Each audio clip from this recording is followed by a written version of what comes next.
पैसा, धन, मनी, एक ऐसी चीज जो आज तक किसी की नहीं हुई, पर भिखारी से लेकर बिलियनर तक हर कोई इसे पाना चाहता है।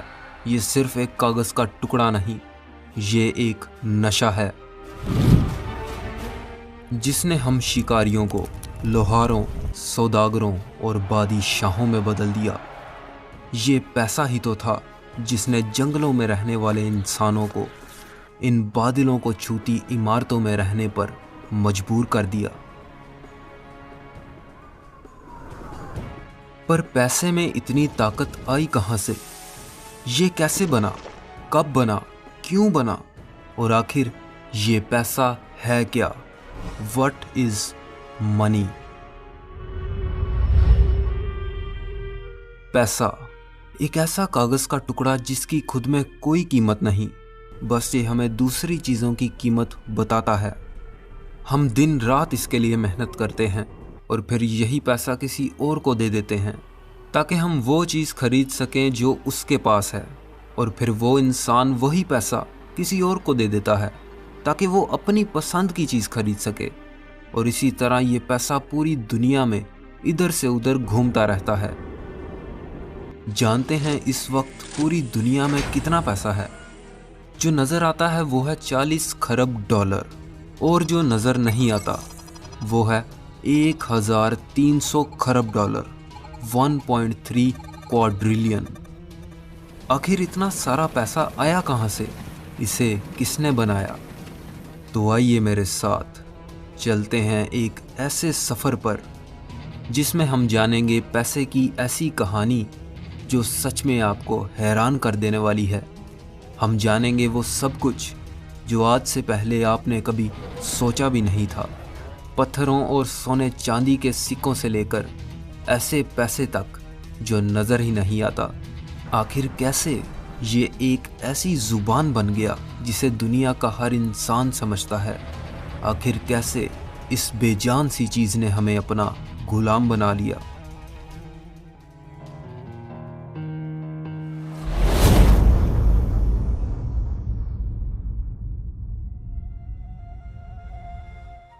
तो आइए चलते हैं आज से 17,000 साल पहले, जब पैसे का नामो निशान भी नहीं था।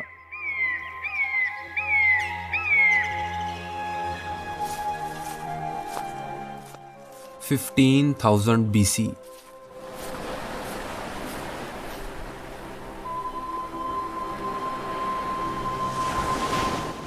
ये वो वक्त था जब इंसान छोटे छोटे कबीलों में रहा करते थे और उन सब का सिर्फ एक ही मकसद था, शिकार करना और किसी भी तरह जिंदा रहना।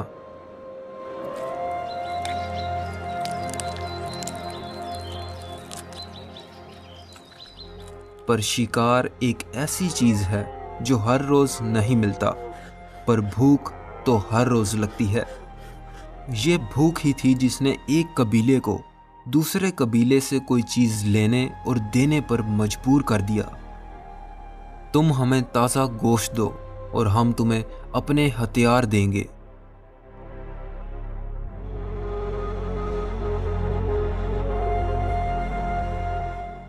इस लेन देन में दोनों का ही फायदा था, क्योंकि अगर छीन कर कोई चीज ली जाए तो एक बार तो वो मिल जाएगी, पर दूसरी बार कभी नहीं। और इस तरह जन्म हुआ बार्टरिंग सिस्टम का, चीजों का लेन देन करना।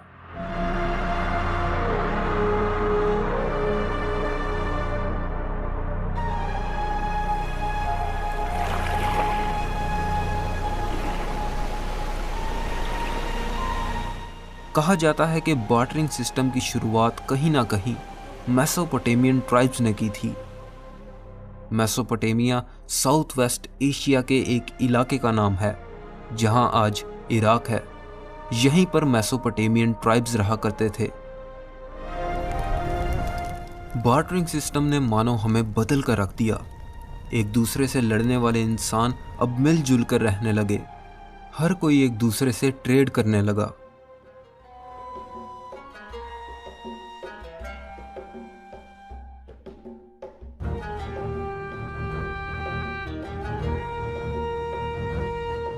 और हजारों साल बाद जब लोगों की आबादी बढ़ती गई और वो शिकार के अलावा खेती बाड़ी भी करने लगे, तो बार्टर सिस्टम की कमियां सामने आने लगीं। इतने सारे लोगों से ट्रेड करने पर यह याद रखना मुश्किल था कि किससे कौन सी चीज़ लेनी है और किसे कौन सी चीज़ देनी थी। ये याद रखने के लिए हमने क्ले के छोटे छोटे टुकड़ों पर लिखना शुरू कर दिया, जिससे शुरुआत हुई अकाउंटिंग की। हमने चीज़ों का हिसाब किताब रखना शुरू कर दिया। पर बार्टर सिस्टम की परेशानियां तो मानो ख़त्म ही नहीं हो रही थी। सबसे बड़ा मसला ये था कि ट्रेड करने के लिए दोनों का रजामंद होना ज़रूरी था। तुम्हें तो वो चीज़ चाहिए जो मेरे पास है, पर मुझे वो चीज़ नहीं चाहिए जो तुम्हारे पास है। इससे ट्रेड नहीं हो पाती थी। बार्टर सिस्टम के ज़रिए ट्रेड करना बहुत मुश्किल हो गया था और हमें अब कोई ऐसी चीज़ चाहिए थी जो सबको चाहिए हो। और इस तरह शुरुआत हुई पैसे की। ये वो पैसा नहीं जो आप समझ रहे हैं, ये थी कमोडिटी मनी। हमने उस हर चीज़ को पैसा बना लिया जो नायाब थी, जिसे हम खुद भी इस्तेमाल कर सकते थे, और हर कोई उसके ज़रिए ट्रेड करने पर राज़ी था।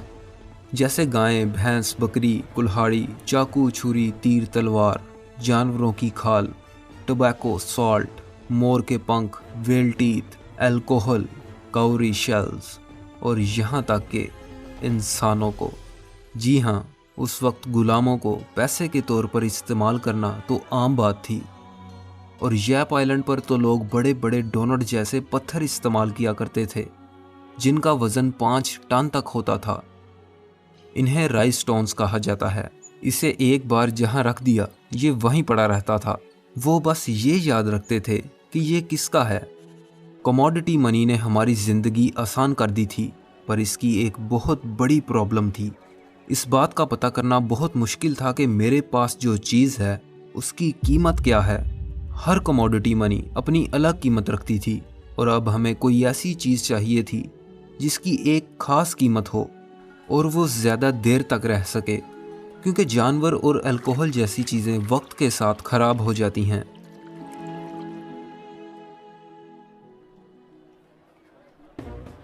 (600 BC) आज से 2600 साल पहले एंशिएंट ग्रीस में शुरुआत हुई मेटालिक मनी की। सोने और चांदी को मिलाकर ऐसे सिक्के बनाए गए जिन पर शेर और बैल बना होता था। लोगों को दिन रात की मेहनत के बाद सिर्फ 2 ही सिक्के मिलते थे, जिनसे उनका खाना भी नहीं आ पाता था।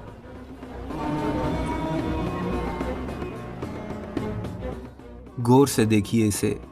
यह है दुनिया का सबसे पहला सिक्का, द लाइडियन स्टेटर। कहा जाता है कि सिक्कों की शुरुआत 1000 BC में सबसे पहले चाइनीज़ ने की थी, जो पित्तल और तांबे के सिक्के बनाया करते थे। पर लाइडियन स्टेटर की तरह उन्हें इस्तेमाल करना लाजिम नहीं था। लाइडियन स्टेटर के बाद तो मानो सिक्कों की बारिश होने लगी। हर सल्तनत के बादशाह ने अपने नाम के सिक्के बनाना शुरू कर दिए, और हर कोई अब सिक्के इस्तेमाल करने लगा, क्योंकि इनके ज़रिए ट्रेड करना बहुत आसान हो गया था। पर एक तरह से देखा जाए तो मेटल मनी भी तो कमोडिटी मनी ही थी। सिक्के अगर कम हों तो पता नहीं चलता, पर अगर ये ज़्यादा हों तो इनकी सबसे बड़ी कमी सामने आने लगती है। 700 BC ये वो वक्त था जब ओवरसीज ट्रेडिंग ज़ोरों शोर से चल रही थी, और ये सारा ट्रेड होता था सिक्कों में। पर सिक्के जितने ज़्यादा, उतना ही ज़्यादा उनका वज़न, और वज़न ज़्यादा होने की वजह से वो समंदरी जहाज़ में जगह भी ज़्यादा लेते थे, और उन्हें ट्रांसपोर्ट करने में बहुत वक्त लगता था, जिसकी वजह से सिक्कों का चोरी होने का खतरा बहुत बढ़ जाता था।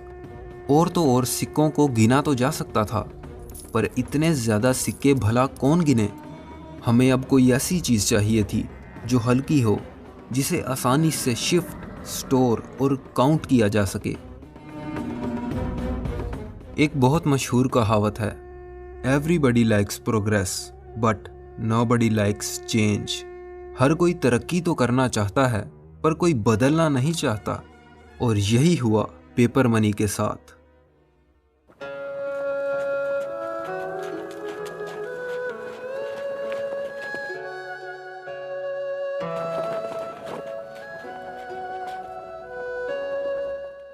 1279 मंगोलियन चाइना का शहंशाह और जंगीज खान का पोता कुबला खान, जिसने बार्क ट्री यानी कि छाल के दरख्त से दुनिया की पहली पेपर मनी को बनाया। पर जैसा मैंने कहा, लोग बदलाव पसंद नहीं करते, और वो करें भी क्यों। कुबला खान उन लोगों को उनके कीमती चमकते हीरों के बदले बस एक कागज का टुकड़ा दे देता था।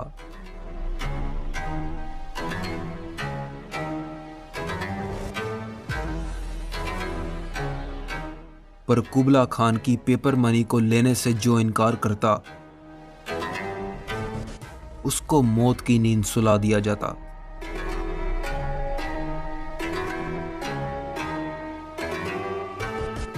दरअसल ये थी तो पेपर मनी, पर इसे कहते हैं IOU कि मैं तुम्हारा कर्जदार हूं, तुम ये कागज ले जाओ और जब चाहो ये वापस देकर अपने सोने के सिक्के ले जाना। और लोगों ने सोचा कि इस कागज को सोने चांदी में बदलवाना ही क्यों, इसे ही ट्रेड करते हैं।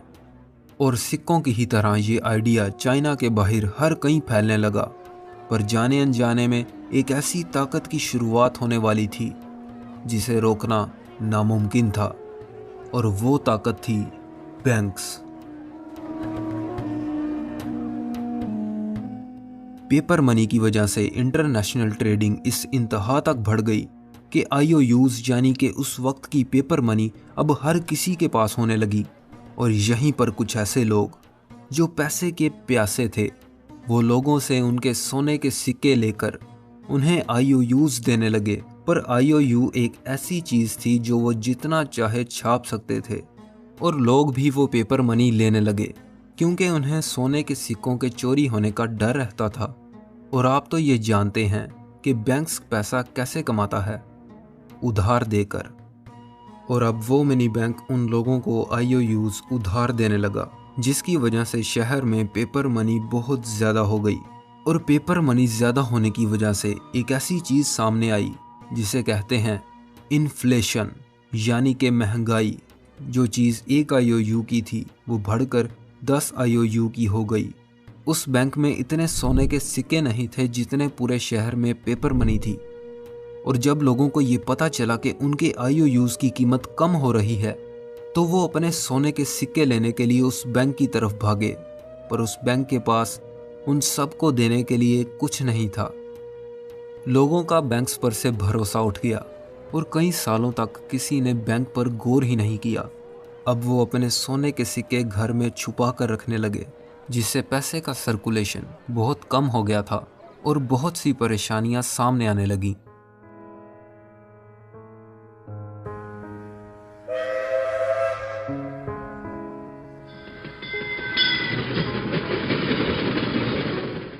1816 में ब्रिटेन एक नया लॉ सामने लेकर आया कि जितना गोल्ड हमारे पास होगा हम उतनी ही पेपर मनी प्रिंट करेंगे, जिससे महंगाई भी नहीं होगी और कर्ज भी एक लिमिट में दिया जाएगा। इसे कहते हैं पेपर मनी को गोल्ड स्टैंडर्ड के मुताबिक करना। और देखते ही देखते सारी कंट्रीज अपनी पेपर मनी को गोल्ड स्टैंडर्ड के मुताबिक करने लगी। और फाइनली 1900 में यूनाइटेड स्टेट्स ने गोल्ड स्टैंडर्ड को अपना लिया। इस बात से तो इनकार नहीं किया जा सकता कि पैसा जिस दिन बना था, ये अपने साथ एक ऐसी चीज़ लेकर आया जिससे बचना नामुमकिन है, और वो चीज़ है पैसे की भूख। पैसा जितना हो कम लगता है।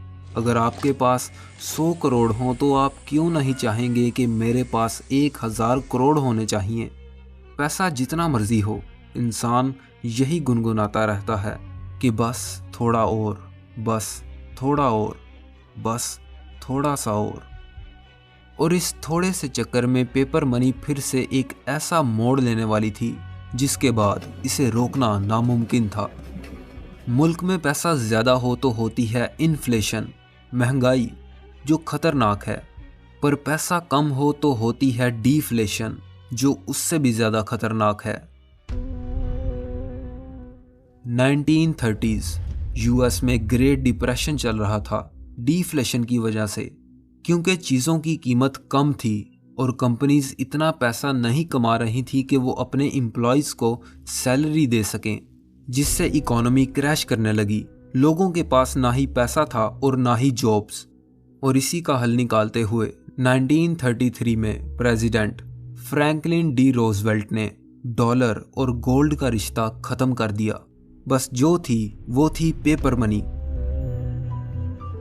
और अब बैंक्स के पास वो ताकत वापस आ गई थी जिसका फायदा उठाना उन्हें अच्छी तरह आता था, और वो ताकत थी नोट छापना।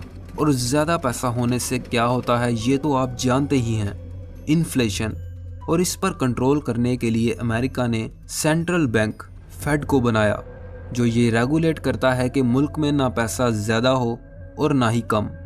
पर वो डॉलर जो आप गोल्ड में कन्वर्ट करवा सकते थे, जो आपके लिए एक IOU था, और अब वो रह गया था सिर्फ एक कागज़ का टुकड़ा, जो है बस यही है। It's just a worthless piece of paper.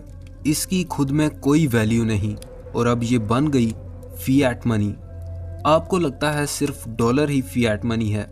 नहीं, पूरी दुनिया में जितनी भी करेंसी है, चाहे वो पाकिस्तानी हो या इंडियन, सब की सब फिएट मनी है। All these pieces of paper are not backed by gold or any physical commodity. अगर ये कागज का टुकड़ा कुछ नहीं है तो हम इससे सब कुछ कैसे खरीदते हैं? क्योंकि हमें बस ये यकीन है कि इसके बदले हमें कुछ मिलेगा।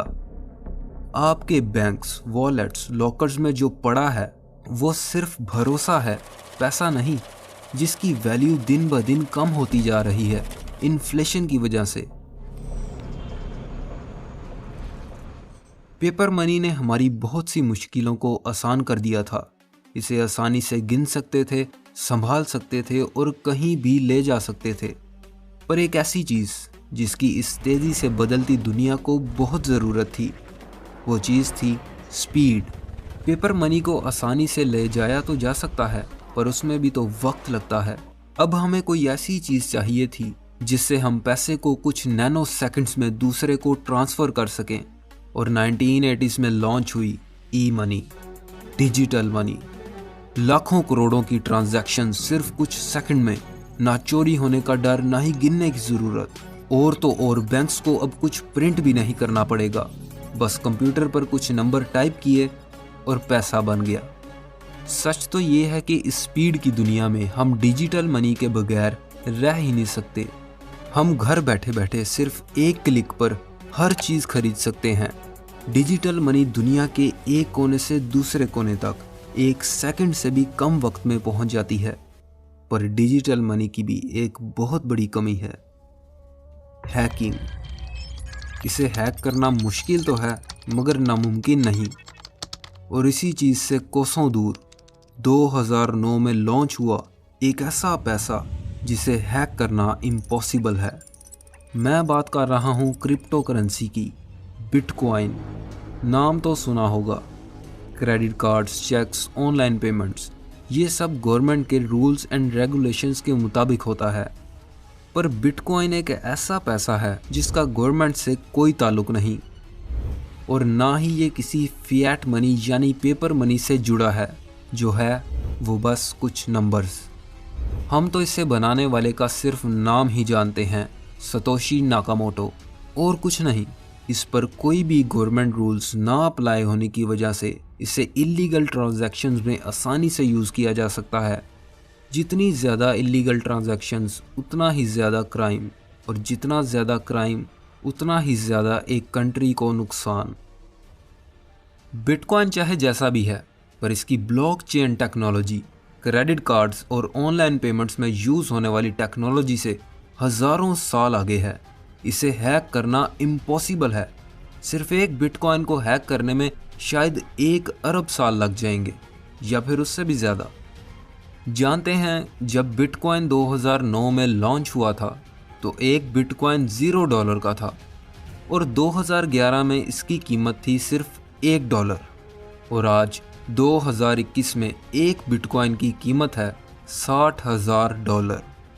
पाकिस्तानी 1,05,00,000 और इंडियन 45 लाख रुपए। अब ये एक स्कैम है या फिर सच में कोई अमीर होने का तरीका, ये तो वक्त के साथ ही पता चलेगा। पर एक बार पीछे मुड़कर देखिए इस दुनिया को। इस दुनिया ने थोड़े से वक्त में कितनी तरक्की कर ली है। सिर्फ कुछ हजारों सालों में हम सोने चांदी के सिक्कों से ऐसे पैसे पर आ गए जो नज़र ही नहीं आता। हमने इस पैसे को अपने फ़ायदे के लिए बनाया था, पर शायद हमें इसका नुकसान हो रहा है।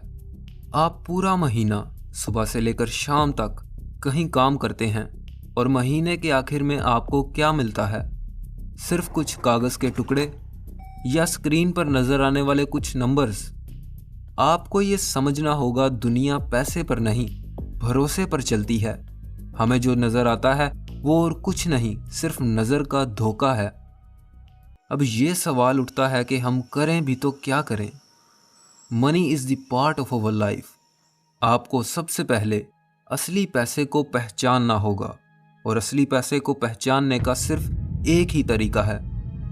वो चीज़ जिसकी कीमत वक्त के साथ बढ़े घटे नहीं, वो असली पैसा है।